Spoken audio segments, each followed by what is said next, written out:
എൻ്റെ പ്രാർത്ഥന ഞാൻ എങ്ങനെ പ്രാർത്ഥിക്കണം, പ്രാർത്ഥിക്കരുതെന്ന് എൻ്റെ ചുറ്റുമുള്ളവരെ തീരുമാനിക്കാൻ ഞാൻ വിട്ടുകൊടുക്കുന്നതാണ് ഏറ്റവും വലിയ ബന്ധനം.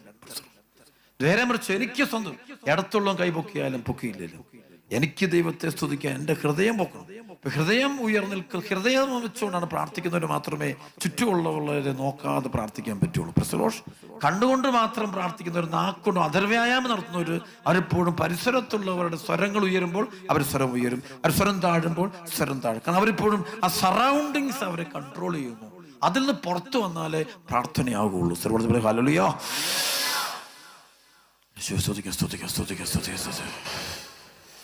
അതാണ് ബന്ധനം, സമൂഹ ബന്ധനം. സമൂഹ ബന്ധനം സൊസൈറ്റിയുടെ ഒരു ബന്ധനമാണ്.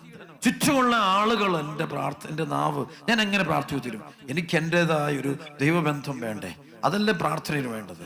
എനിക്ക് എൻ്റെതായ ഒരു ദൈവബന്ധം, എനിക്ക് അങ്ങനെ ഒരു പ്രാർത്ഥിക്കാൻ പറ്റുന്നുണ്ടോ? എൻ്റെ ചുറ്റുമുള്ള പ്രാർത്ഥിക്കാതിരിക്കുമ്പോഴും ചിലപ്പോൾ അവർ ഇറങ്ങിപ്പോകുമ്പോഴും അവർ താല്പര്യം കാണിക്കാതിരിക്കുമ്പോഴും എനിക്ക് പ്രാർത്ഥിക്കാൻ പറ്റുന്നുണ്ടോ? അത് വിശ്വാസം ഉണ്ടെങ്കിൽ അങ്ങനെ പ്രാർത്ഥിക്കാൻ പറ്റുള്ളൂ. ഒറ്റ വിളി വിളിച്ചോ, രണ്ട് കൈ വിളിച്ചോ, ഹല്ലേലൂയ ഹല്ലേലൂയ.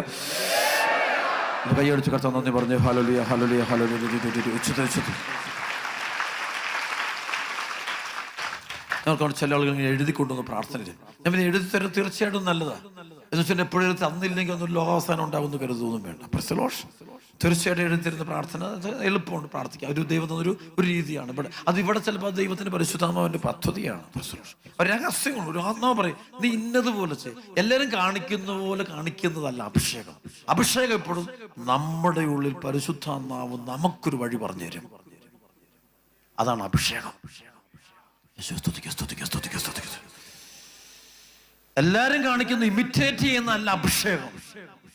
അഭിഷേകം എന്ന് വെച്ചാൽ എൻ്റെ ഉള്ളിൽ പരിശുദ്ധാത്മാവ് നീ ഇത് പോയി ചെയ്യ്, നീ ഇങ്ങനെ ചെയ്യ്, ഇങ്ങനെ പ്രാർത്ഥിക്കും, ഇതാണ് രീതി, ഇത് പറഞ്ഞു തരും. ആ പ്രചോദനം കിട്ടുന്നുണ്ടെങ്കിലേ നിങ്ങൾ അഭിഷേകത്തിൽ ഇവിടെ ഇരിക്കുന്നു പറയാൻ പറ്റുള്ളൂ.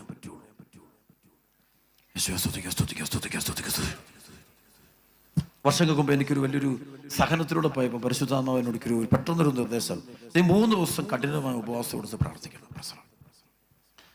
പെട്ടെന്നൊരു ഉദ്ദേശം, വേറെ ഒന്നുമില്ല. ആരോട് ചോദിക്കുന്നില്ല. ഉടനെ ഞാൻ അടുത്ത കൗൺസിലറിനെ വിളിച്ച് ചോദിക്കാനോ അവരോട് ചോദിക്കണം, ഞാൻ ഇങ്ങനെ തീരുമാനം എടുത്തോ, നിങ്ങളെല്ലാം പ്രാർത്ഥിക്കും, ഒന്നുമില്ല. എൻ്റെ ഉള്ളിൽ ആത്മാവ് പറഞ്ഞു, 3 days you take A fasting, നന്നായിട്ട് ഫാസ്റ്റ് ചെയ്ത് അടുത്ത് 3 ദിവസം ഉപവാസ പ്രാർത്ഥന എടുക്കാൻ പറഞ്ഞു. അപ്പൊ ഞാൻ എടുക്കുന്നത് അവർ ചെയ്യുന്നു ഇവർ ചെയ്യുന്നു അവരെ കണ്ടിട്ടല്ല. അങ്ങനെ ഇത് അഭിഷേകമല്ല, അത് ഇമിറ്റേഷനാണ്. അത് എൻ്റെ തോന്നല. എന്നോട് ദൈവം ആവശ്യപ്പെടുന്നത് വേറൊരു മാർഗമായിരിക്കും, ആ വ്യക്തിയോട് പറഞ്ഞത് വേറൊന്നായിരിക്കും. അപ്പൊ തിരിച്ചറിയാനുള്ള കൃപ വേണം.